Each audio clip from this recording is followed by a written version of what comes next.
தமிழகத்தில் 3300 சதுர அடி வரையிலான தனி வீடுகளில் 2 கார் மற்றும் 2 இருசக்கர வாகனங்கள் நிறுத்துமிடம் ஒதுக்குவதை கட்டாயமாக்கும் வகையில் பொது கட்டட விதிகள் திருத்தப்பட்டுள்ளன.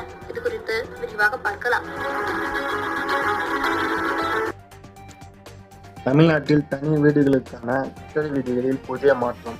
வீடு வசதி மற்றும் நகர்ப்புற வளர்ச்சித்துறை இதற்கான அரசாணையை வெளியிட்டுள்ளது.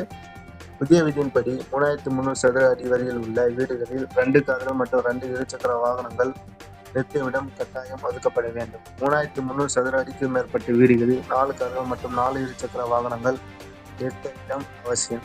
இந்த விதி பின்பற்றாவிட்டால் கட்டட அனுமதி வழங்கப்படாது என்று அரசு எச்சரிக்கை விடுத்துள்ளது. மேலும் புதிய அடுக்குமாடி குடியிருப்புகளில் இணையம் மற்றும் தொலைத்தொடர்பு வசதிகள் கட்டாயமாக அமைக்கப்பட வேண்டும் எனவும் அறிவிக்கப்பட்டுள்ளது.